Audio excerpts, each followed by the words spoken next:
All right, let's dive into a world, well, a world most people probably haven't given much thought to: wholesale merchants and live animals. Yeah, not your typical office job. Not even close. Forget those hectic auction scenes you see in movies. Right. We're going deeper, looking at what these merchants actually do. Our listeners sent in a super detailed career guide, and we've got insights from RoleCatcher, that platform, the one that uses AI for like navigating the whole job market. Fascinating stuff. Totally. So we're talking skills, pros and cons, even how tech is changing the game in this whole industry. It's a blend of like the traditional way of doing things meeting head on with cutting edge technology. For real. Okay, so let's break this down. The guide says their main thing is connecting buyers and suppliers, working out those deals, making sure everything runs smoothly. Sounds pretty basic on the surface, but I'm guessing it's more than that.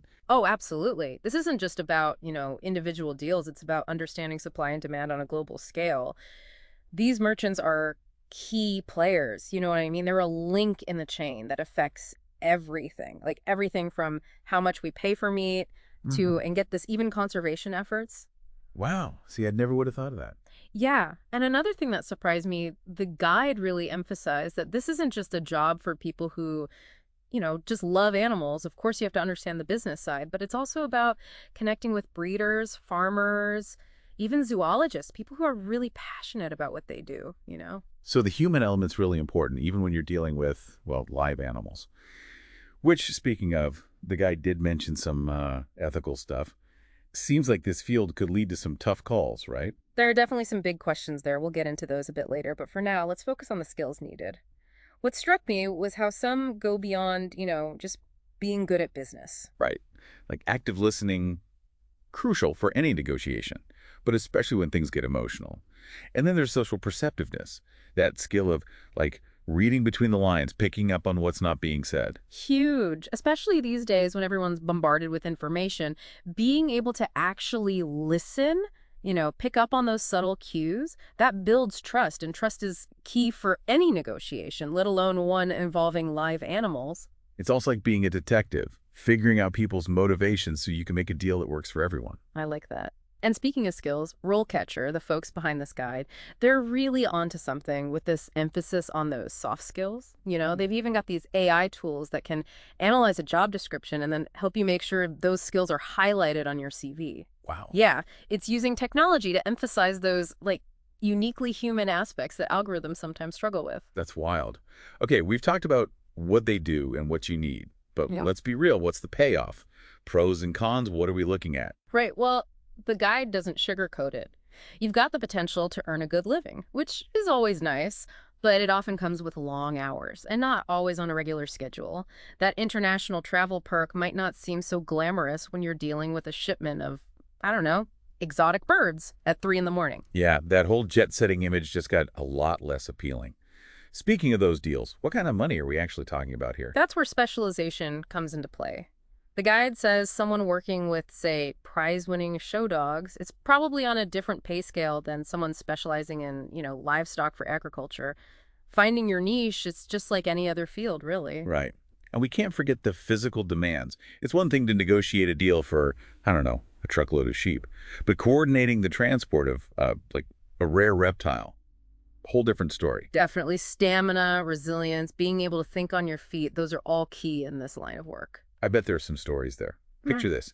You're wrapping up a deal involving, okay, how about this? Yeah. A whole herd of bison. Talk about an icebreaker at a party. Just the logistics All involved. right. It really makes you realize how much we take for granted. Right. The journeys these animals go on, the people making it all happen, and more, the technology working behind the scenes. Speaking of technology, did you know RoleCatcher also has AI-powered interview prep? No way. Really? Yeah. They have this tool that goes through job postings and CVs to, like, predict what questions they might ask you in an interview. But get this. They even give you AI-powered feedback on your practice answers. Seriously? Yeah, it's like having a personal coach right there on your phone.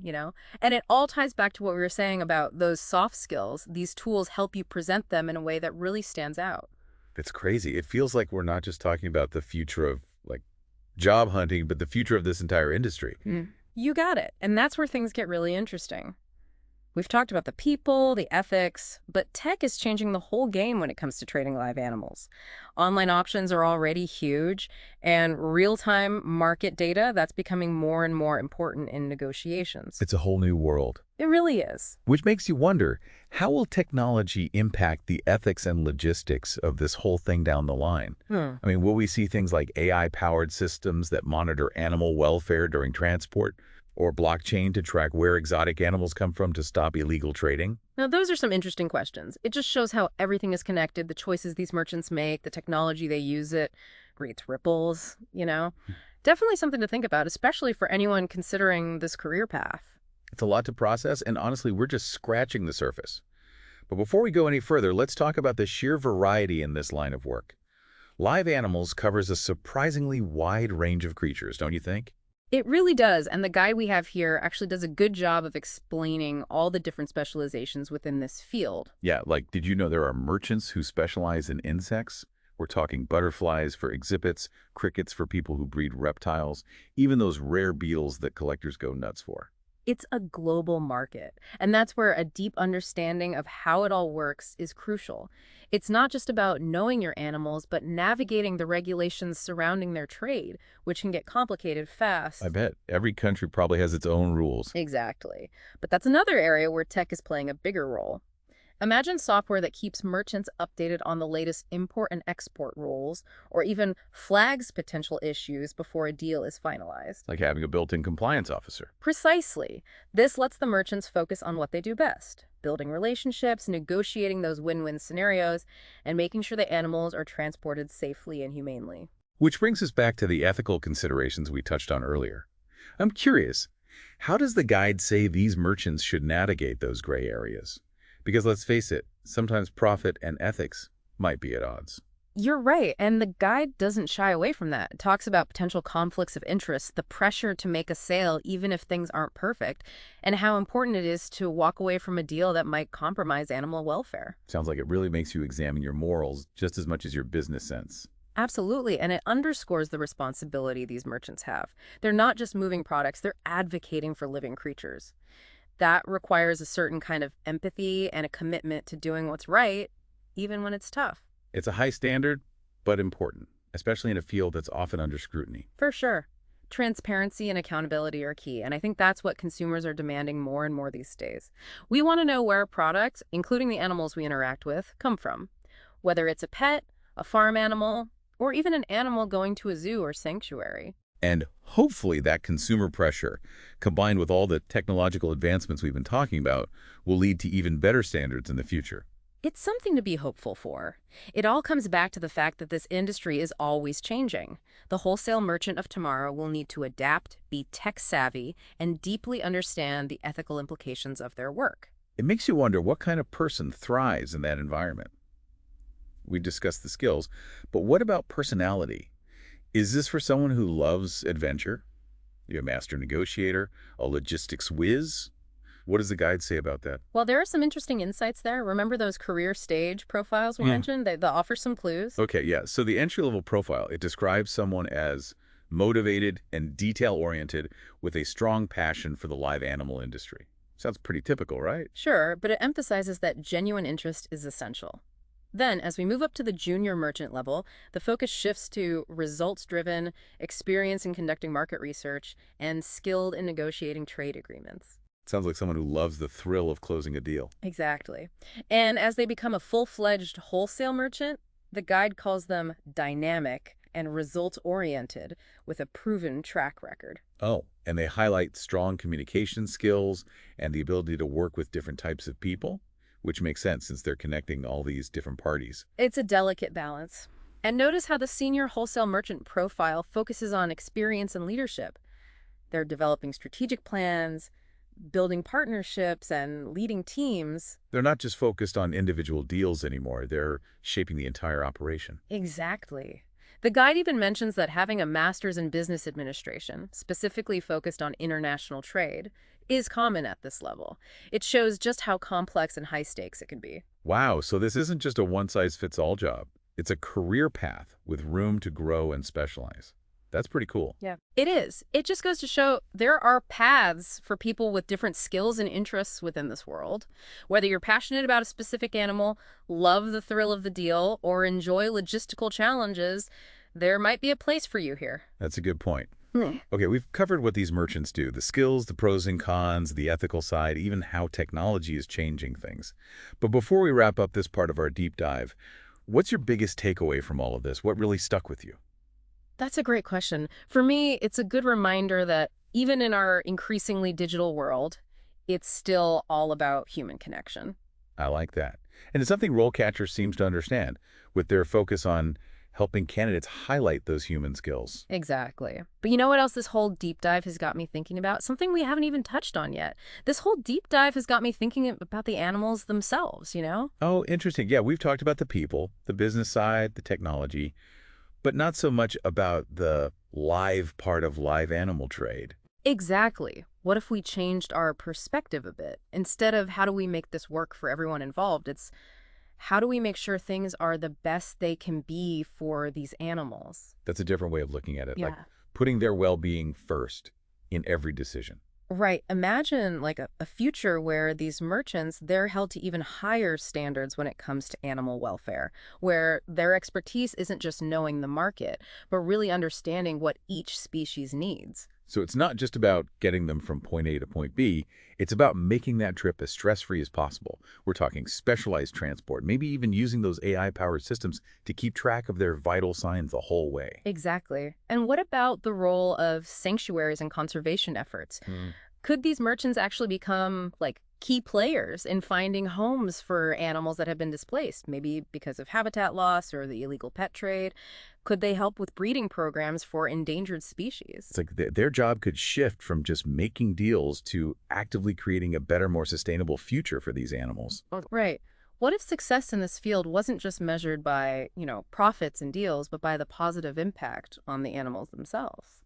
That's a powerful thought. It reminds us that even in places you might not expect, there's a chance to make a real difference.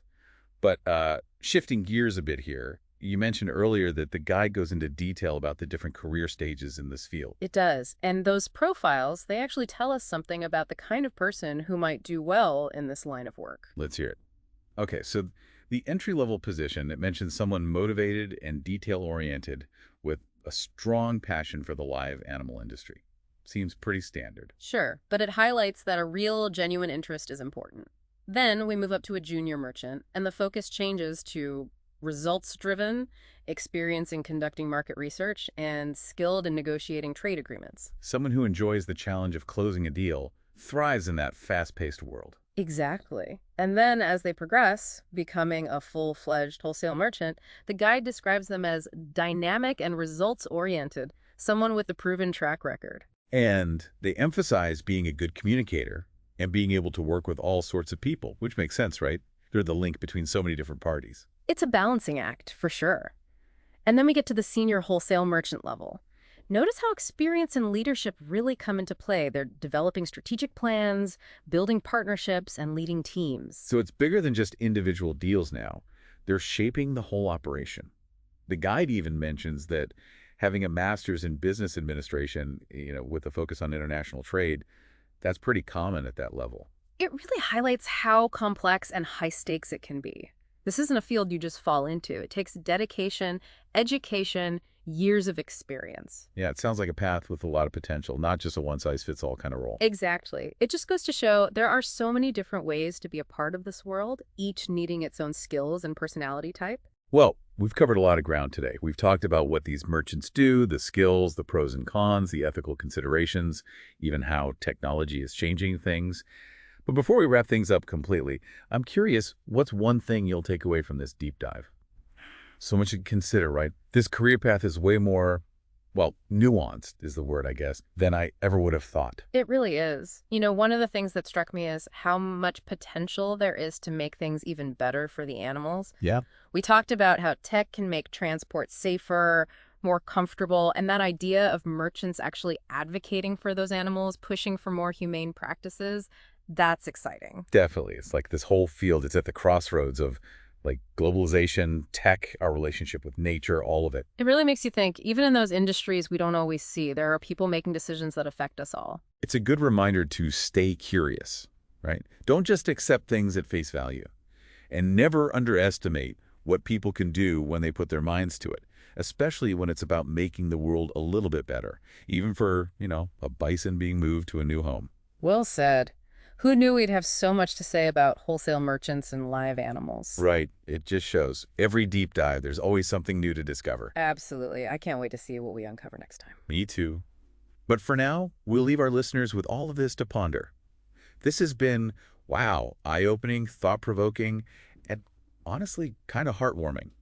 Until next time, stay curious, everyone. There's always more out there to learn. And always more connections to make. We'll see you on the next deep dive.